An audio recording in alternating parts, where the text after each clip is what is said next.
If you're considering putting a truck camper or something similarly heavy on the back of your truck, then you need to be thinking about the suspension upgrades that are needed to help support your truck.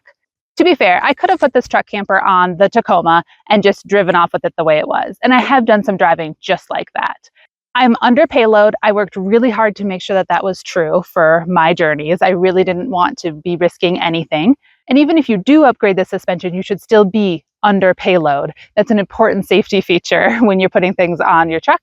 Your truck has a weight that it can carry in the back, and that's what you should stay under. Okay. With that being said, most of the companies that build truck campers for trucks will talk about suspension upgrades. And from my understanding, there are two main types. You can upgrade your leaf springs, or you can put some type of rear airbag in. I opted for the second option, putting in some type of air support, as I didn't know if I would be keeping the truck camper on all the time, and I can adjust the support in the back with an airbag type system. This is something that you can DIY yourself. I did not. I went in and had a store do it for me. And so my first experience, I called a local 4x4, told them my situation, and asked if they could put in some airbags. They said, yes, great. And they recommended the Airlift 1000 category for my truck. We went ahead, put those in. I didn't pay for the type that you can adjust from the cab. You have to go to the back of my truck and manually check pressures and manually fill the airbags. But that's fine by me. Again, this is a little bit of a budget project, and so I didn't want to be spending a ton of money right out the gate. Maybe I'll upgrade it someday. So those are what I took up to Alaska. However, while I was on the Dempster highway hitting those bumps, I found out that my airbags had popped. So those Airlift air support systems, both sides had ruptured and opened, and I didn't have any extra support back there. And honestly, you could tell when I would hit a bump a little too hard or a little too fast. I mean, I did my best to go slow as I could and make it as easy of a ride as I could for my truck. The back end would slam down. You could tell that it was carrying extra weight down there and just slam.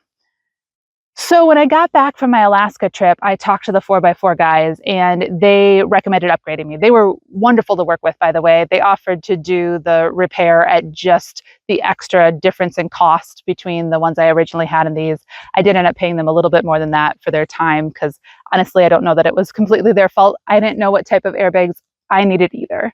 So now I have Airlift 5000 on the back of my truck, and they have been working wonderfully. So that's what I've driven on my whole drive out to Utah. I've done a bunch of back roads in the Grand Staircase Escalante, and the ride has been much smoother. I do not feel the back end slamming down.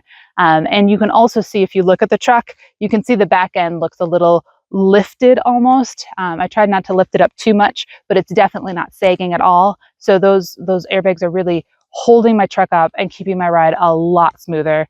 And so just that difference between the Alaska with the popped airbags and these ones with my upgraded Airlift 5000s, it makes a difference. So I would highly recommend that if you are putting a truck camper on the back of your truck, that you consider some type of upgrade. The Airlift supports, the 5000s would have been, I think, around $1,000 if I had just put them on straight. So nothing horrible. I had a great mechanic to work with to put them in for me. Like I said, if I had more time, I could have tried to figure it out myself. I don't think it's too complicated to put them in from what I was reading on the internet, but just make sure you get like strong enough, bulky enough supports if you're planning on running around on back roads like I wanted to. All right, let's take a quick peek at them. All right, so they're just going to be sitting back here, and you can see one there. It's getting a little dusty after all the running around in the desert, but it's intact and looking good. And then when you come around to the back, here's the little nozzles where I can check pressure. So it's just like a tire valve. Just unscrew it there. I can check the pressure, add more air if I want to. I do carry along a little air compressor that goes into my cigarette outlet. And again, I have that extension cord back to the back so I can plug it into the back as well. But it's just a simple guy. We did have to change the nozzle on it to fit because the standard bike nozzle didn't fit well. It was kind of, the stubs were too short to get all the way in to fit with that.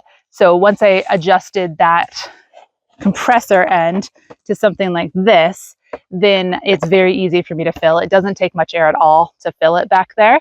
And I also carry this along in case of a flat tire so that I can put a little bit of air on the tires if I ever need to. And I actually did this morning. One of my back tires is leaking very, very slowly. So I need to go get that tire checked and potentially patched.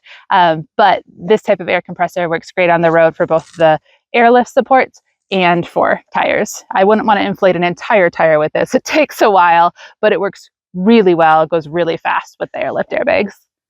All right, I'm really curious to hear what you guys think about suspension upgrades. Do you think it's worth it to put in leaf springs? What size airbags have you had to put in your similar sized truck camper setups? You know, this only weighs 340 pounds. Obviously, when it's loaded with, you know, my clothes and my food and some water, it's more than that. But I'm just curious to see what you guys have had success with. And if you think I should be doing anything different, let me know in the comments below. Thanks for watching.